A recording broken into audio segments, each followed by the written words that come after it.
Bonjour chez vous, j'espère que vous allez tous bien, j'espère que vous vous portez bien, que le mois de décembre a bien commencé. Je vous embrasse tous chez vous, je vous souhaite de passer de bons moments. Alors avant de commencer, je me présente, moi c'est Joss Bass. Et si vous ne me connaissez pas, pour ceux qui me voient la première fois, je suis une née Congo et je vous invite tous à vous abonner sur mon canal Joss Bass. Voilà. Alors aujourd'hui, j'aimerais qu'on parle de quelque chose qui vous énerve sûrement vous, qui m'énerve moi, quelque chose qui me touche, qui vous touche aussi, quelque chose qu'on aimerait comprendre, que sûrement vous ne comprenez pas aussi, comme moi. Et on aimerait comprendre. Et croyez-moi, rassurez-vous, vous ne le comprendrez jamais. Moi, je ne comprends pas, je ne comprendrai peut-être jamais aussi, je ne sais pas. Certaines personnes disent que c'est une malédiction, d'autres disent que c'est de la mauvaise volonté, c'est de la mauvaise foi. Il y en a qui disent que c'est un pillage, il y en a qui disent euh, que c'est ce qui doit arriver. Mais cette fois-ci, c'est nous-mêmes qui signons cela. Alors, j'aimerais qu'on parle de la colonisation. On a été autrefois colonisés. On a été, vous savez tous ce qui s'est passé, nous, Congolais, avec les Belges. Dans l'Afrique, il y a eu les Allemands qui ont colonisé de l'autre côté, il y a eu des Anglais, ainsi de suite, dans le monde entier. Différents coins de la Terre, nous avons été colonisés. Et ce que je sais, c'est que c'était pas quelque chose de bien, c'était quelque chose de très, très, très mauvais. Aujourd'hui encore, nous en souffrons. Aujourd'hui encore, il y a des gens qui ont ça au fin fond de leur cœur enfoui, qui souffrent encore de ce qui s'est passé, de cette colonisation.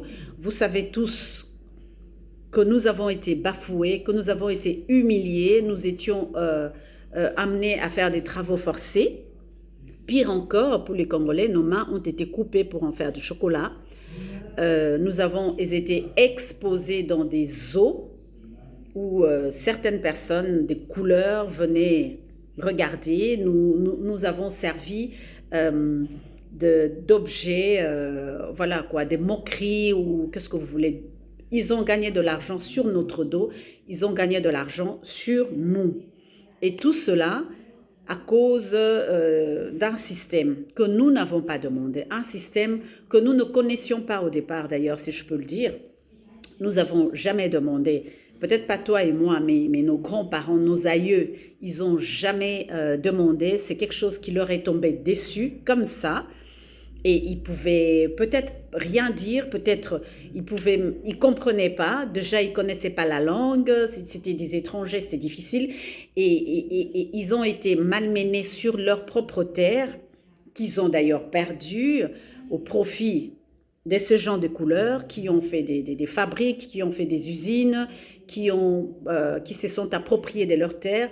Et pour beaucoup, aujourd'hui encore, ces terres n'ont pas été restituées. Tout cela se passait autrefois et cela a duré. J'ai même vu quelque part qu'il y a eu des écoles où nous ne pouvions pas aller étudier dans ces écoles. Donc, ils choisissaient quelques personnes africains ou congolais qui pouvaient aller. Donc, même les écoles qu'ils avaient construites à l'époque chez nous étaient bourrées de personnes de couleur.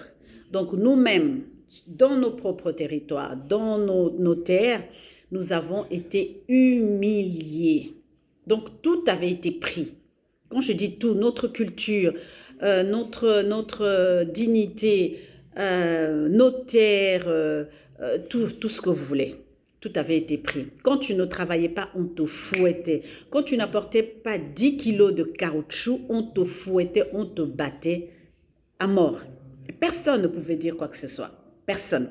Et à l'époque, je vous signale que nous avions la puissance ancestrale. Nous avions notre sorcellerie, nous avions notre vaudou, nous avions tout ce que vous voulez. Tout ce qui détruit aujourd'hui, tout ce qui fait mal aujourd'hui, à l'époque, ça existait. Mais déjà là, personne ne pouvait utiliser ces choses-là contre les étrangers qui venaient. Personne ne pouvait utiliser même un serpent mordre tous ces gens-là, ou la nuit, Carmon, voilà, personne n'avait fait ça. Je ne sais pas pourquoi. Je ne sais pas pourquoi. jusqu'à ce qu'un Congolais eut le courage d'arracher la canne au roi, cela qui signifiait que nous avons obtenu notre indépendance, que nous étions libres. Et c'est là que je veux en venir. Donc, nous avons obtenu la liberté, l'indépendance, et les étrangers, les gens de couleur sont partis. Ils sont partis. Aujourd'hui encore, nous réclamons beaucoup de nos richesses. Aujourd'hui encore, nous réclamons ce qu'ils ont pris chez nous, ce qu'ils ont amené chez eux. J'ai rencontré des gens qui ne veulent pas travailler en Europe parce que ils nous doivent de l'argent, ils ont notre argent ici. Il y en a même qui commettent des bêtises sous prétexte ils ont notre argent. Ils n'ont qu'à nous donner notre argent, ainsi de suite. Nous réclamons cet argent jusqu'aujourd'hui. Je ne sais pas si quelque chose a déjà été restitué. Je ne sais pas.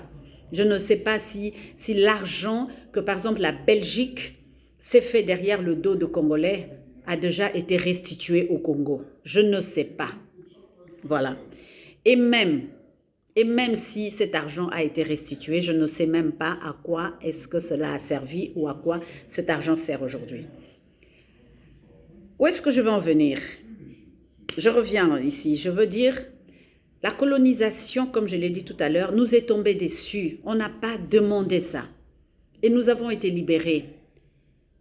Ce qui se passe aujourd'hui au Congo, ce qui se passe aujourd'hui en Afrique, mais précisément au Congo, c'est une colonisation sous une autre forme.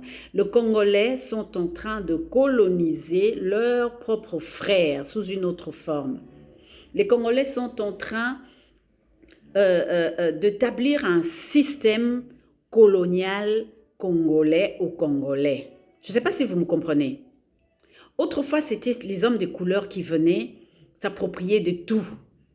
Qui ont volé, qui ont battu, qui ont fait ceci, qui se sont appropriés de nos sous-sols. Mais ces gens-là sont partis, ils sont chez eux. Aujourd'hui, c'est les Congolais eux-mêmes. C'est les Congolais qui s'approprient de ces choses-là. C'est les Congolais qui s'approprient des carrés miniers, qui s'approprient des sous-sols au détriment des autres Congolais. Aujourd'hui, les Congolais, on entend parler des chiffres, mais exorbitants, des chiffres impossibles. Moi-même, je ne sais même pas, c'est comment ces chiffres-là? Je ne sais même pas écrire ça. Je n'ai jamais vu des sommes comme ça. Tous les jours, presque tous les jours, on entend tel a volé telle somme, tel a volé telle somme, tel a volé telle somme. Et rien, jusqu'aujourd'hui, on n'entend pas que telle personne qui a volé telle somme a été arrêtée et on a restitué l'argent ou on a trouvé l'argent. Alors que vous connaissez leur compte bancaire, vous connaissez ces gens-là. Rien. Quand on arrête un, le second qui est là, vous savez que tel peut aussi voler. Mais rien ne fait, ni les frontières fermées. Ces gens-là sortent du Congo, ces gens-là voyagent avec tout l'argent, ces gens-là ouvrent des comptes bancaires partout. Personne ne s'inquiète à part parler. On parle. Werba, werba non res, comme on dit. On parle, il n'y a pas l'acte, on ne fait rien. Quand on arrête quelqu'un, on va le libérer au bout de quelque temps. Cela dit que nous sommes colonisés chez nous par nous-mêmes. C'est nous-mêmes qui fabriquons des armes pour nous faire du mal.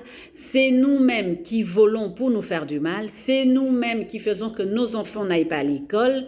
C'est nous-mêmes qui allons violer nos enfants. C'est nous-mêmes qui nous empoisonnons. C'est nous-mêmes qui ne créons pas des emplois. C'est nous-mêmes qui n'améliorons pas nos systèmes sociaux. Qu'est-ce que c'est que ça, si ce n'est pas le colonialisme? Est-ce que c'est un étranger, c'est un homme de couleur qui vient là? Non. C'est nous-mêmes. Non, c'est pas moi, c'est vous. C'est vous, ceux qui dirigent.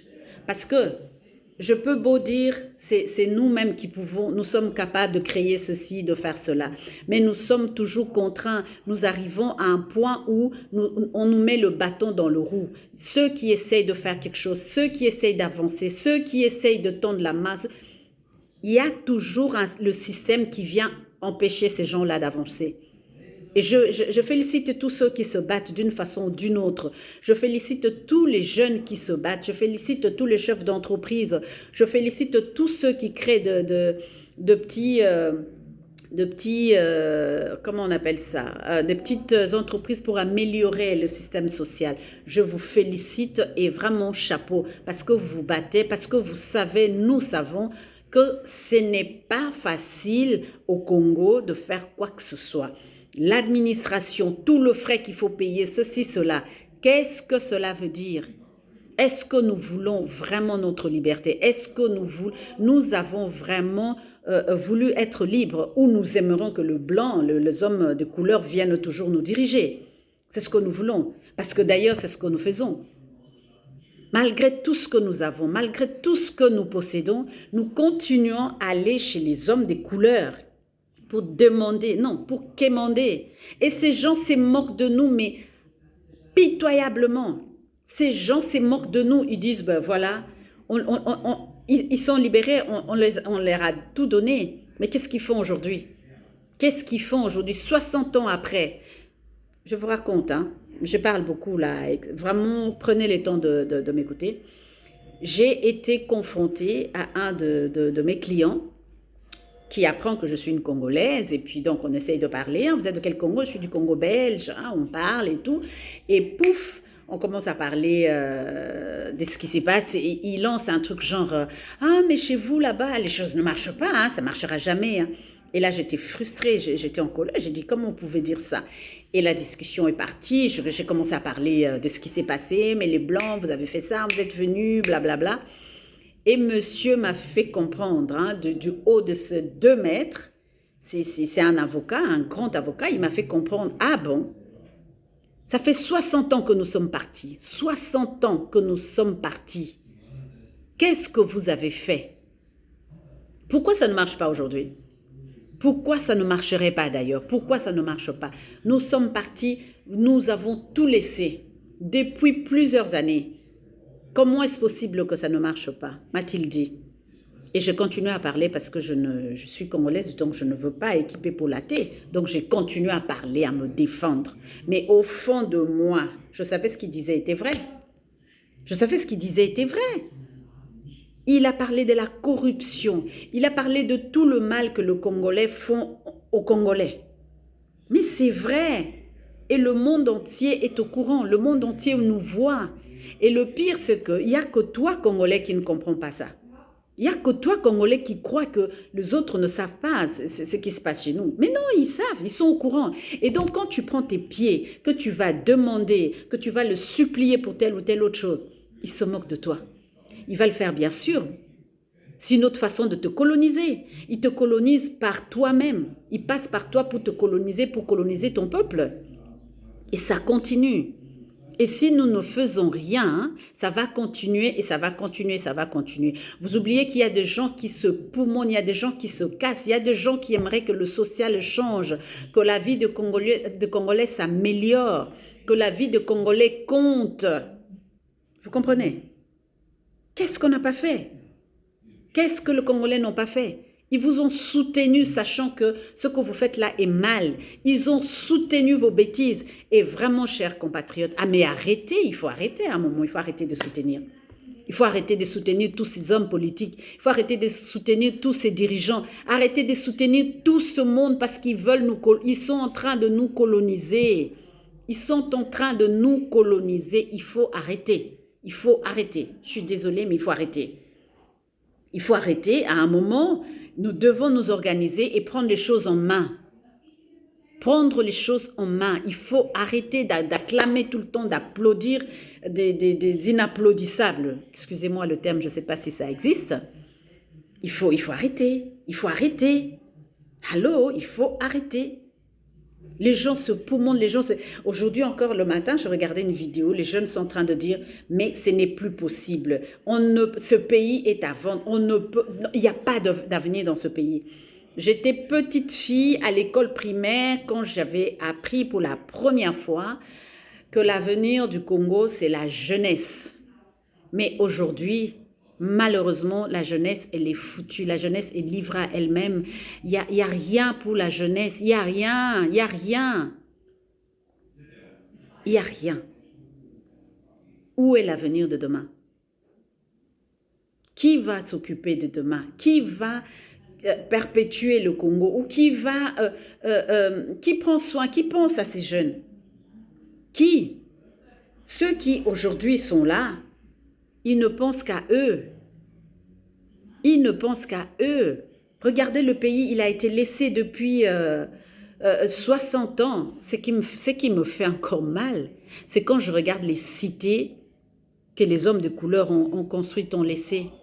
C'est quand je regarde l'ancienne Kalemi, Gombe, aujourd'hui inondée. C'est quand je regarde les routes laissées depuis les temps anciens. Rien n'a été rénové. Même pas récurer. Donc, nettoyer, essayer un peu de voir est-ce que c'est bouché quelque part. Rien. Les toilettes. Oh mon Dieu. Les toilettes, il y a des toilettes que ces gens-là ont laissées, qui jusqu'aujourd'hui existent encore. Et on n'a rien fait. La même chose avec les maisons, les bâtiments. La même chose. Et nous sommes la RDC, le grand pays. Un pays au sous-sol riche. Je ne veux pas dire un pays riche. Vraiment, on est très pauvre. Pays au sous-sol riche. C'est ces sous-sols-là qui devaient rendre la RDC riche. C'est ces sous-sols-là qui devaient nous rendre, nous tous là, riches. Malheureusement, il n'y a que 2-3 petites personnes qui sont riches, qui sont imbécilement riches, qui sont, je ne sais pas, qui sont lamentablement riches ou bien heureusement riches. Non, je ne veux pas dire heureusement riches. Ce n'est pas possible. Et ils sont riches pour qui? Pour eux-mêmes. Personne ne peut se dire, oui, avec ce carré minier, ce qu'on peut prendre ici, ce qu'on produit ici, on peut, par exemple, refaire l'hôpital général, on peut, par exemple, refaire les routes. Combien de Congolais et Congolaises n'ont jamais fait, n'ont jamais mis le pied, par exemple, à Lubumbashi ou à Goma? Pourquoi? Parce qu'il n'y a qu'un seul moyen, il n'y a que l'avion. Et les billets d'avion, ce n'est pas tout le monde qui peut se le permettre. Il n'y a pas d'autre moyen. Il n'y a pas de train. Il n'y a pas de bus, de grands camions qui peuvent aller jusque Goma ou jusque Lubumbashi ou Kasai. Non. Ce n'est pas possible. En RDC, ce n'est pas possible. Alors, j'ai beaucoup parlé. C'était important. Tout ce que j'aimerais nous dire, au final, organisons-nous d'une autre façon. Arrêtez de regarder, de courir derrière les dirigeants qui nous mentent, qui se moquent de vous et moi. Arrêtez d'applaudir ces gens. Arrêtez. Si on continue comme ça, la colonisation va revenir. Mais alors, cette fois-ci, ça sera gravissime. Je vous le dis. Prenez soin de vous et à très bientôt. Bye.